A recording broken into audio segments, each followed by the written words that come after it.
Bismillah ve salatu ve selamu ala Resulillah ve ala alihi ve sahbihi ve men vala. Muhammed ibn İsmail el-Bukhari rahmetullahi aleyhinin Sahih Bukhari namlı kitabındaki dersimizde bugün iman kitabının iman halaveti hakkındaki babını ders kılıp ötümüz. Bu 16. hadis bulup Muhammed ibn İsmail el-Bukhari şundaq deydi. Bizge Muhammed ibn Musanna hadis sözlep bergen ediydi. Bu zat İmam Bukhari'ninki ustazı. Hatta İmam Müslim, İmam Tirmizi, Ebu Zürat Razi, İmam Nesai Katarlıkmış o. İbn Huzeyme mesela şu. Asaslıkmış şu sahisteki hadis alimlerininki ustaz buldu. İsmi Muhammed ibn Musanna bin Ubeyd ibn Qays ibn Dinar. Özüne ait mezmut, hafız adam de sübetlengen. Özü Besir'de tuğan, Besir'de yaşayan adam. Hadis alimleri bu kişiyi bergen bahalı da mesela İmam Nesai ait gerek yok adam dep sübetler. Ebu Hatim Razi, Ebu Hatim mesela öze hadislerine ait yaxşı rastçıl adam dep sübetleyen. Yani Hatibul Bagdadi bolsa rastçıl takva adam dep sübetleyen. Umumen hem de bu adam berilgen baha hadis ilmida ait yaxşı bahalar berilgen. İşencilik mezmut degan sübetlen berilgen. Bu zat deydi bizge Abdülvahhab Es-Saqafi degan zat hadis sözlep bergen idi dep. Ondaqda bu kişi Abdülvahhab ibn Abdülmecid namıyla meşhur. Özü muhaddis. Hicriyanın 194 yılı ölüp ketken.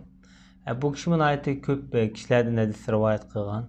Aynı vaxtıda mesela Malik ibn Dinar'a oxşaş, Yahya ibn Sa'id el-Ensari'ye oxşaş muhaddislerden. Bu kişinin mesela İmam Şafii, İmam Ahmed ibn Hanbel, İshaq ibn Rahavi, Yahya ibn Ma'in qatırlıkmış hadis ilmideki ayeti meşhur zatla hadis rivayet kılgan. Mesela Musaddad ibn Musarhat İmam Bukhari'nin ustazı. Bu kişiden hadis rivayet kılgan. Bu kişiye berilgen bahalıdır. Mesela Yahya ibn Ma'in özü işencilik adam deydi ki ömrünün ahirki mezgillerde sel arlaştırıp koyduğun, bop kalgan dedi. Biz sel tövellep kalgan degeni maksat kılgan bolsa gerek. Bu öylep ketişten 3-4 yıl burun avval. Bu hem de kır adamlarda bulduğun bir köpünce hadislerimde. İmam Zahabi rahmetullahi aleyh hiç kısı yok. Çünkü muş vakitte bu adam hadis rivayet kılmagan değil. Ahirki mezgilde hadis rivayet kılmagan. Hatta özü sak vaxtidagi kılınan rivayeti işencilik toğra dep qaralganda şuna. Bu zat deydi bizge Eyyub hadis sözlep bergen edip. Eyyub kim o? Eyyub es-Sekhtiyani. Bu adam hicri 131 yıl ölüp ketken. Tabi'inlerin öz devirdeki en kattılardan. Ulemalar bu kişi baha bergen vaxtida Muhammed ibn Sirin'in ait rastçıl adam dep sübetleyen. Hatta hadis sözlüge vaxtida bana Saduk rastçıl adam hadis sözlep berdi degen. Bu rastçıldan maksat Eyyub es-Sekhtiyani. Onun da başka hem de ulemalar bu kişiye hadis ilminde ait mezmut işencilik dep sübetlegende. Bular bu Muhammed ibn Sa'd namıyla meşhur bolgan bir tercimhal sahabalarning muhaddislarning ravi tercümanını yazgan bir alim var. Şu kişi.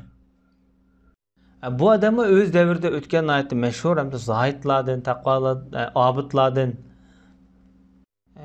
Aynı vaxtıda mesela şu Umayyiler cemaatinden mesela bir kısım şahzadelerin ağaynisi ki mesela Yazid ibn Velid'nin ağaynisi ikende şu vaxtıda. Bu Yazid ibn Velid padişah bolgan diken, halif bolgan diken bu zahitlik mavimde Allah'a dua kılıp ey Allah beni bu dostumni menden bir unutuldurib etken degen. Yani özü bir alim takva bolgan diken hem bir padişaha, bir emeldaga yakınlaşmaslıkni bir takvalık qaragan. Yani bir noktani qısqartıp sözlep kirgizip qo'yaylik mesela. Hammad degan alim shundaq deydi. Mesela bu Eyyub es-Sekhtiyani bazaq bo'lsa qo'lida davomli bir narsa ko'tarib olib keldi ya shishida ya bir narsada buni bolalarga ilib oladi ekan.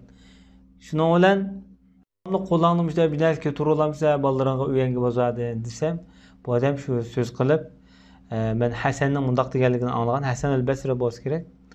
Allah subhanahu ve taala bende qo'lini kang tutsa Allohni kang tutadi, qo'lini qisqa tutsa yepib olsa Allohni yepib oladi degan.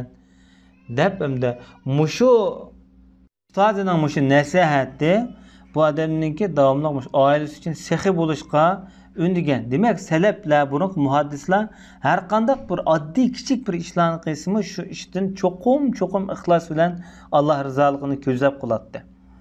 Bu Eyyub-i Sekhityani Ebi Qilab'dan hadis rivayet kılıvatıdır. Ebi Qilab'ın ismi Abdullah ibn Zeyd el-Jurmi el-Basri. Özü tabi'in. Bu kişimi öz zamanızdaki şencilik hadis rivayet kılgan fakihlerden. Hicriyanki 104. yılı ölüp ketken. Yaşagan orulları mesela şu Basra, Irak'ta, Şamlarda tuğan, Mısırlarda tuğan. Hem Malik ibn Anas şundak deydi. Said ibn Musayyab, Qasim qatarlıq aynı vaxtdaki dağınlıq ölümal ölüp ketdi ki, ular kitap qaldırmağan. Amma muş Ebu Qilaba öz devride ay bir qıçırğa kagidek, bir qıçır kagidek, hamda bir qıçır jüklügü boğdek demekdir mesela. Bir kitap qaldırğan, yazıp qaldırğan deydi. Hem şu devirlerde bir qıçırğa yoki bir at yoki bir tögü atqıdek kitapni yığmaq, saqlamaq bu yaman tez. Onu çıqıplan bazardan setib almaydı. Ayşni yadlığan, okuğan, özün hadislerden yazıp qaldırdığan gep. Bu kişimi köptürgen tabiillerden, sahablardan hadis rivayet qılgan. Mesela Enes ibn Malik qatarlıq sahablardan. Hatta Abdullah ibn Abbas qatarlıq. Endi bu şagird Eyyub-i Sekhityani sübetlep Allah bilan qasamki haqiqiy aqlliq dana faqihlardan edi deb sifatlagan bu ustozni. Ondan başqa kişiler üzerine şencilik tabi'in deb nisbatlabdi. Demek bu adamın şencilik hadis alimlarining biri. Bu zaten Enes ibn Malik radhiyallahu anhu'dan hadis rivayet qiladi. Bu bir sahabe, peygamberimizdenki sahabelerden. Bu kişinin tercümalı ötüp oldu. Bu zat peygamber aleyhissalatu vesselam'dan hadis rivayet qiladi. 3 iş var dedi peygamberimiz. Muş 3 işte mümin adamda muş 3 iş tepiledigen bu adam imanın huzur halavetini de tetiyalaydı dedi. Birinci Allah ve Allah'ın Resulü o adamga en söyümlük bulaş gerek dedi. Onundan başka hiç nesini o derecede söylemesi gerek. Yani Allah'ın Resulü'nden başka kalbide bir şu siva dep koydu bunun da. Allah'dan başka, Allah'ın Resulü'den başka hiç kandak nesige söygü bulması gerek. En asas söygü şu iki eylem buluş gerekti. Allah'ın Resulü. İkincisi bir adamni yaxşı görgen vaqtida onu ma'lum şahsi g'araz uchun yoki manfaat uchun emas, balki Allah uchun yaxshi ko'rish. Bu ikkinchi ish. Mush orqali yana imonning halovatini, huzurini tetig'il bo'ldi. Üçüncüsü o't quchib ketishni yoki o'tqa tashlanishni qandoq qalbida, nafsida yomon ko'rsa, yoqtirmasa, bir kufrga qaytib ketishni yoki kofir bo'lib ketishni shu qadar yomon ko'rgan vaqtida, ya'ni mush 3 avval tepilgan vaqtda bir mu'minda, andan bu odamda imonning huzur halovatini tetig'il bo'ldi, tetiyalaydi dedi payg'ambarimiz.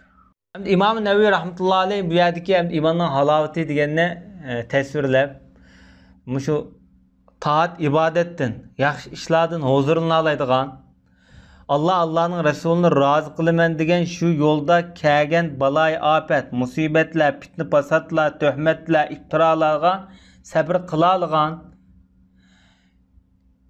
Allah'ın Resulünün muhabbetini dünyanın tavar matalardan evzel körelgen vaqtida bu yerda imanning halovati huzur berdimdi.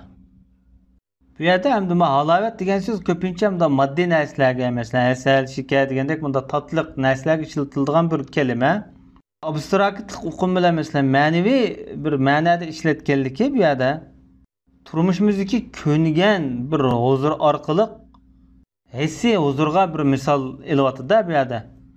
Narsaning tatliqini masalan keslava adam ba'zi his qilib olmaydi. Masalan, o't yallig'i var, o't keslava odamlar masalan uni his qilib olmaydi. Bir narsaniki aniq asli ta'mini bilib olmaydi.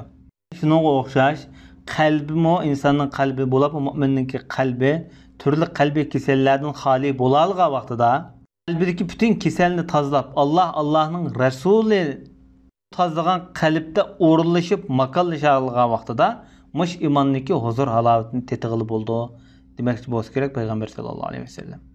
Bu yerda Allohni yaxshi ko'rishdan iborat bir muhabbat ikki qism bo'ldi. Biri farz muhabbat bo'ldi, biri mustahab muhabbat bo'ldi. Endi farz muhabbat deganimiz Allohningki shu farz xarakterlik buyruqiga, nahiy xarakterlik cheklimlarga cho'qim yenish, buyruqlarga bo'ysunish.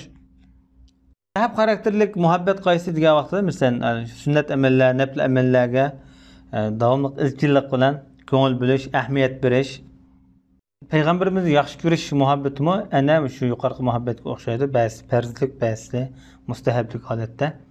Hadis İmam Nevevi rahmetullohi alayhiniki qarashicha nihoyatda buyuk hadis bo'lib, dinniki asosliq bir yildizi sanaladigan hadislardan deb qaragan. Bu hadis dinning umumiy tüp maqsadini o'ziga yiqqan, mujassamlagan bir hadisdir. Ve sallallahu ala nebiyina Muhammed ve ala alihi ve sahbihi ecmaîn.